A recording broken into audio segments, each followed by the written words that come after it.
welcome back to BBQing. Today on the menu, we've got Tritip. Traditional California meat, done usually over like a red oak. We got some spices, a lot of paprika is kind of the base of the sauce or the rub.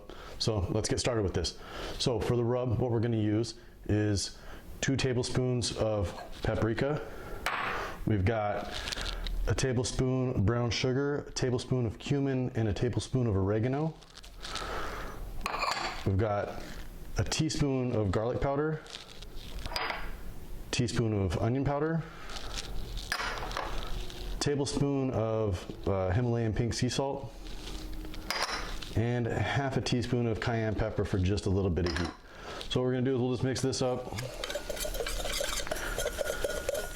Get this like amazing like reddish burgundy color to it. All right, so now that that's done, you can kind of see what we got here, something like this. So what we're gonna do is we're just gonna take it and we're gonna rub it on the steak for now.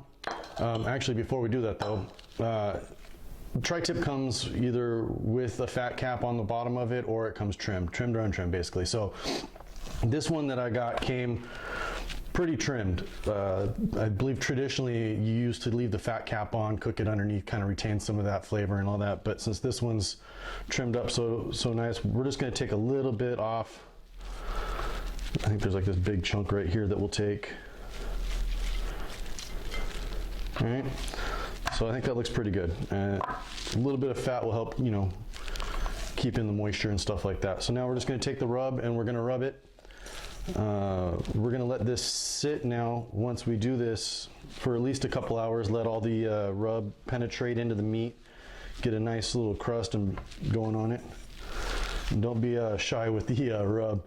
You know, it's a pretty big piece of meat, so you get a nice crust of the rub on the outside of it, and it really brings the flavor through. So now that that's done, we can see what we got here. We're just gonna let this sit for about an hour, 2 hours maybe. You could even let it sit overnight, let everything become nice and let all the juices from the meat come out and basically marinate the steak in it.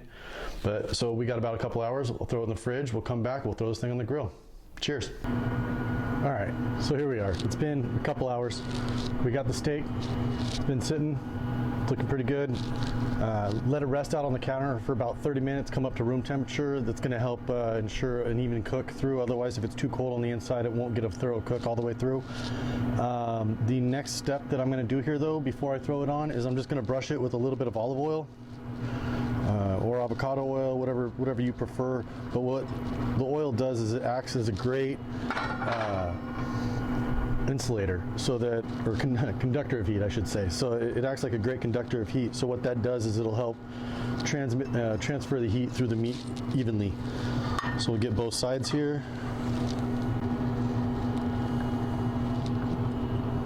Put this on. All right. Now that that's done, we're just going to throw it on the grill. We got the Yoder here fired up to 375.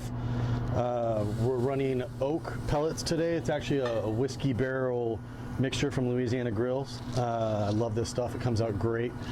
We're just going to throw it directly over the fire. Should take about 20 minutes, 25 minutes per side. We're going to go to about 140 degrees and pull it off.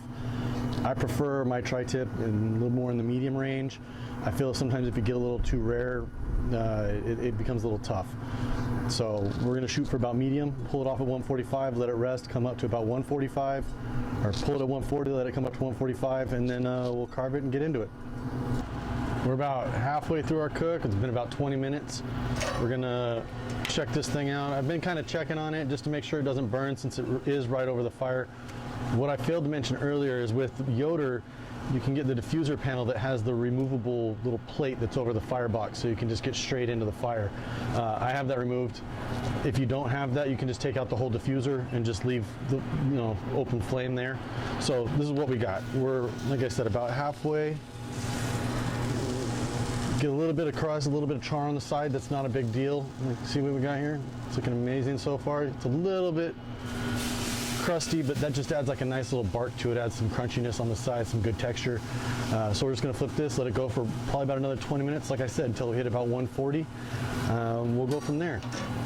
While we have a quick break, we'll talk about what we're drinking tonight for dinner. It is Alesmith's 394 Pale Ale. So this is the quintessential San Diego Pale Ale. Tony Gwynn is what it's based off after. That's why you got the Padre colors on here. 394 was his highest batting average 1 year. He almost hit 400. And so he actually went to Alesmith and wanted to do a collaboration with them before he passed away. So this is what they came up with. San Diego, this you can find on tap everywhere. It's amazing beer. It's about 6%. Not too hoppy, not too high on the alcohol, just a nice balanced beer, something you can kind of kick back and just, barbecue. So we're gonna let this go a little bit longer. We'll come back, we'll get it pulled off, and we'll go from there. Cheers. All right, so we just pulled it off, hit about 140. It's looking amazing. You can see that, check that. Looks awesome. So what we're gonna do is we're just gonna let this sit, let the juices, reabsorb back into the meat. If you were to cut it right now, all the juices would just run out. And probably the most important thing you can do when you're cooking a steak is just to let it rest, or most proteins anyway. Just let it rest for about 10-15 minutes, let all the temperature come down a little bit and all the juices reabsorb, and we'll cut into this as soon as that's ready. All right, so we're finally done. Pulled it off, it's rested for about 15 minutes. We're gonna get into this, straight carve it. The color's exactly where I wanted it to be. When you're doing tri-tip, you want to cut it on against the grain and on a bias. That way, it just kind of spreads out the fibers a little bit, makes it a little bit easier to chew. All right.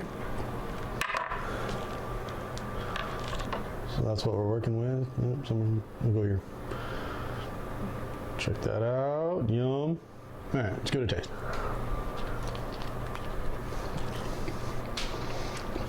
The rub that we put on is absolutely amazing.